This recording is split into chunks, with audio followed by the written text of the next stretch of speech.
Bismillahirrahmanirrahim. Dear students and viewers, Assalamu alaikum. We are going to start lecture number 7 of second year chemistry from chapter number 1. Today we will learn about ionization energy and its trend in periodic table. Now we define ionization energy. The minimum amount of energy which is required to remove an electron from the outermost shell of an isolated gaseous atom is called ionization energy. यानी energy की वो कम से कम मिकदार जो किसी आज़ाद गैसी atom के आखिरी shell में से एक इलेक्ट्रॉन को निकालने के लिए दरकार होती है, आयोनाइजेशन एनर्जी कहलाती है। यानी किसी आज़ाद गैसी एटम के आखिरी शेल में से एक इलेक्ट्रॉन को निकालने के लिए जो हमें एनर्जी दरकार होगी वो आयोनाइजेशन एनर्जी कहलाएगी। ये एनर्जी मुख्तलिफ़ फार्म में हो सकती है, रेडिएशंस की फार्म में हो सकती है या किसी हीट फार्म में या किसी भी फार्म में हम एनर्जी अप्लाई करें, इतना एनर्जी सप्लाई की जाए कि इलेक्ट्रॉन आज़ाद हो जाए, तो जितना एनर्जी रिक्वायर्ड होगी इलेक्ट्रॉन को निकालने के लिए वो उसकी आयोनाइजेशन एनर्जी कहलाएगी। Example, the ionisation energy of sodium is 496 kilo joule per mole. Sodium की ionization energy 496 kilo joule per mole है। यानी अगर हमारे पास एक मोल सोडियम एटम्स हैं आज़ाद गैसी हालत में, तो उनके आखिरी शेल में से एक इलेक्ट्रॉन को निकालने के लिए जितना एनर्जी रिक्वायर्ड है वो 496 किलो जूल पर मोल है।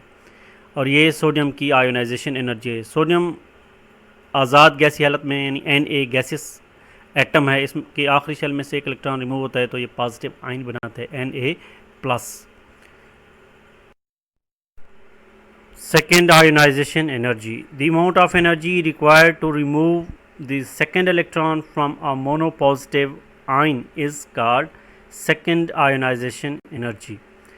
यानी एक इलेक्ट्रॉन रिमूव करने के बाद जब मोनोपॉजिटिव आयन बन जाता है तो उसमें से दूसरा इलेक्ट्रॉन निकालने के लिए जो एनर्जी रिक्वायर्ड होती है वो सेकेंड आयोनाइजेशन एनर्जी कहलाती है।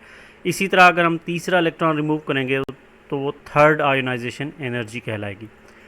एग्जांपल देखें, मैग्नीशियम Mg अगर मैग्नीशियम गैसियस हालत में है तो उसमें से एक इलेक्ट्रॉन रिमूव करेंगे, जब पहला इलेक्ट्रॉन रिमूव करेंगे तो उसकी फर्स्ट आयोनाइजेशन एनर्जी कहलाएगी जो कि 737 किलो जूल पर मोल है। जब मोनोपॉजिटिव आयन Mg+ बन जाता है तो इसमें से सेकंड इलेक्ट्रॉन रिमूव करने के लिए जो एनर्जी रिक्वायर्ड होगी वो उसकी सेकंड आयोनाइजेशन एनर्जी कहलाएगी। इस तरह मैग्नीशियम की सेकंड आयोनाइजेशन एनर्जी जो है वो 1450 किलो जूल पर मोल है, जो कि फर्स्ट आयोनाइजेशन एनर्जी से ज़्यादा है। Second ionisation energy is greater than first ionisation energy. Second ionisation energy की वैल्यू हमेशा फर्स्ट आयोनाइजेशन एनर्जी से ज़्यादा होती है। इसकी रीज़न क्या है? Because after the removal of first electron the attraction between nucleus and remaining electrons increases, so now greater energy will be required to remove this second electron. यानी जब एक इलेक्ट्रॉन रिमूव हो जाता है तो न्यूक्लियस की अट्रैक्शन बाकी electrons पर बढ़ जाती है, जिसकी वजह से आप सेकेंड इलेक्ट्रॉन को रिमूव करने के लिए ज़्यादा एनर्जी रिक्वायर्ड होगी। Hence second ionisation energy is always greater than first ionisation energy. Now we look the trend in periodic table. अब हम आयोनाइजेशन एनर्जी की वेरिएशन देखेंगे within a group and variation within a period. यानी ionisation energy group में किस तरह तब्दील होती है और पीरियड में किस तरह। First we look at the factors affecting ionisation energy. पहले हम उन फैक्टर्स को देखते हैं जो आयोनाइजेशन एनर्जी को अफेक्ट करते हैं। Number 1, size of the atom is inversely related with ionisation energy. Size of atom ionisation energy के साथ इन्वर्सली रिलेटेड है, यानी इनका ताल्लुक एक दूसरे के साथ उलट है। अगर साइज़ ज़्यादा होगा तो आयोनाइजेशन एनर्जी कम, अगर साइज़ कम होगा तो आयोनाइजेशन एनर्जी ज़्यादा।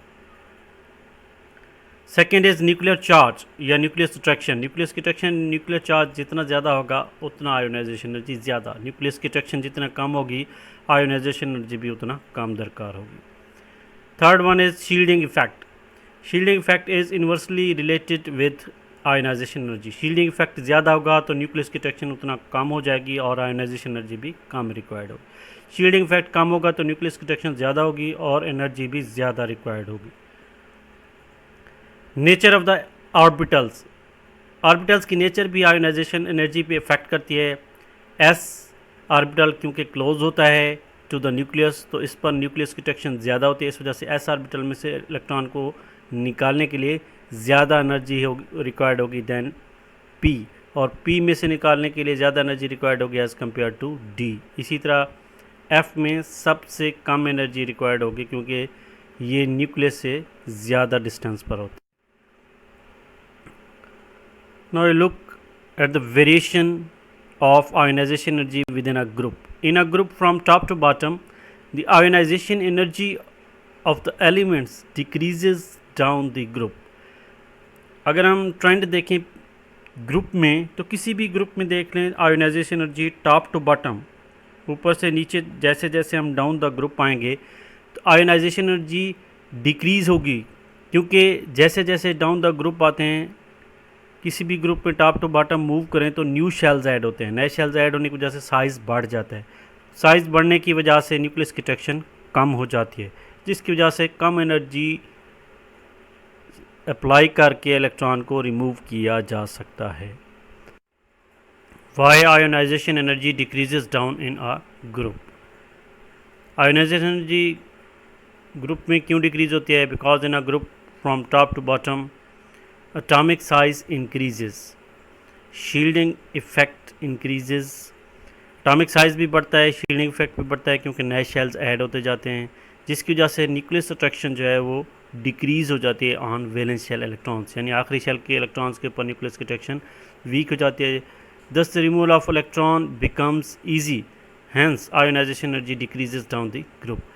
तो इलेक्ट्रॉन को रिमूव करना आसान हो जाएगा जब न्यूक्लियस की अट्रैक्शन उनके ऊपर कम हो जाएगी, इस वजह से ionisation energy decreases down the group. Ionisation energy of alkali metals, alkali metals की जो कि फर्स्ट ए ग्रुप में, इनको अगर आयोनाइजेशन एनर्जी देखें top to bottom in a group, ये ग्राफ डाउन आ रहा है, डिक्रीज़ हो रहा है। लिथियम की वैल्यू ज़्यादा है 520, सोडियम 496, पोटाशियम 419, रूबीडियम 403 और सीजियम की आयोनाइजेशन एनर्जी सबसे कम है 374, क्योंकि जैसे जैसे टॉप टू बॉटम ग्रुप में है तो साइज़ बढ़ता है, न्यूक्लियस की अट्रैक्शन कम होती है, तो इलेक्ट्रॉन को रिमूव करना आसान हो जाता है। Variation within a period. In a period from left to right the ionisation energy values of the elements increases. Period में जब हम लेफ़्ट टू राइट मूव करते हैं तो आयोनाइजेशन एनर्जी की वैल्यूज़ बढ़ती जाती हैं, क्योंकि एटम्स का साइज़ स्मॉल होता है और न्यूक्लियस की अट्रैक्शन बढ़ जाती है। लेफ़्ट टू राइट वैल्यूज़ बढ़ती जाती हैं, यानी जो एलिमेंट्स पहले आते हैं उनकी वैल्यू कम और जब बाद में आते हैं उनकी वैल्यू ज़्यादा होती है। लेकिन कुछ एलिमेंट्स ऐसे हैं जो कि एब नॉर्मल ट्रेंड शो करते हैं, जिस तरह सेकंड ए में जो एलिमेंट्स हैं उनकी वैल्यूज़ थर्ड ए से कम होनी चाहिए जो कि ज़्यादा हैं। इसी तरह फिफ्थ ए की अगर वैल्यूज़ देखें तो सिक्स्थ ए से कम होनी चाहिए, जबकि इनकी वैल्यूज़ ज़्यादा हैं। सेकंड ए और फिफ्थ ए के एलिमेंट्स एबनॉर्मल ट्रेंड इस वजह से शो करते हैं क्योंकि इनमें जो सब शेल्स हैं वो कंप्लीट हैं या हाफ फिल्ड हैं। सेकंड ए में एस ऑर्बिटल्स होते हैं, वैलेंस में दो, वैलेंस शेल में एस ऑर्बिटल्स में 2 इलेक्ट्रॉन्स होते हैं, एस में मैक्सिमम 2 इलेक्ट्रॉन्स हो सकते हैं, कंप्लीटली फिल्ड है एस सब शेल, इस वजह से ज़्यादा स्टेबल है। फिफ्थ ए में वैलेंस इलेक्ट्रॉन पी में होते हैं, पी में 6 आ सकते हैं मैक्सिमम, और इसमें 3 होते हैं, यानी हाफ फिल्ड है। हाफ फील्ड भी ज़्यादा स्टेबल होता है और कम्प्लीटली फील्ड भी। ज़्यादा स्टेबिलिटी होने की वजह से इनकी वैल्यूज़ ज़्यादा हैं। इसी तरह एट्थ थी अगर हम देखें 8वें ग्रुप के जो नोबल गैसेस हैं इनकी वैल्यूज़ सबसे ज़्यादा हैं क्योंकि इनके वैलेंस शेल कंप्लीट हैं। मोस्ट स्टेबल होने की वजह से इसमें से इलेक्ट्रॉन रिमूव करना मुश्किल है। Why ionisation energy increases across a period. Ionisation energy किसी पीरियड में क्यों बढ़ती है? क्योंकि जब हम लेफ़्ट टू राइट मूव करते हैं किसी भी पीरियड में तो एटॉमिक साइज़ डिक्रीज़ होता है, न्यूक्लियर चार्ज इंक्रीज़ होता है, shielding effect almost remains the same, attraction between nucleus and valence electrons increases, thus it becomes difficult to remove the valence electron, hence ionization energy increases from left to right in a period में जब हम left to right move करते हैं तो size small होता है जिसकी और न्यूक्लियस की अट्रैक्शन इंक्रीज़ हो जाती है, शील्डिंग इफेक्ट भी ऑलमोस्ट सेम रहता है, जिसकी वजह न्यूक्लियस की अट्रैक्शन वैलेंस शेल पे ज़्यादा होने की वजह से इलेक्ट्रॉन्स को रिमूव करना मुश्किल होता है, जिसकी वजह से ज़्यादा एनर्जी रिक्वायर्ड होती है। इस वजह से left to right ionisation energy increase होती है। Ionisation energy of elements of short periods. अगर हम आयोनाइजेशन एनर्जी की वैल्यूज़ देखें शॉर्ट पीरियड्स में, जिस तरह पहला पीरियड है हाइड्रोजन से हीलियम तक वैल्यूज़ जो हैं वो इंक्रीज़ हो रही हैं। इसी तरह सेकंड पीरियड में लिथियम से नियान तक वैल्यूज़ बढ़ती जा रही हैं, ग्राफ राइज हो रहा है। सोडियम से आर्गन तक थर्ड पीरियड है। इसी तरह फोर्थ पीरियड में पोटाशियम से लेकर क्रिप्टॉन तक वैल्यूज़ बढ़ती जा रही हैं, यानी पीरियड में लेफ्ट टू राइट वैल्यूज़ बढ़ती जाती हैं। अगर हम देखें पीक्स पर जो एलिमेंट्स हैं ये नोबल गैसेज हैं, helium, neon, argon, krypton, xenon, radon वगैरह।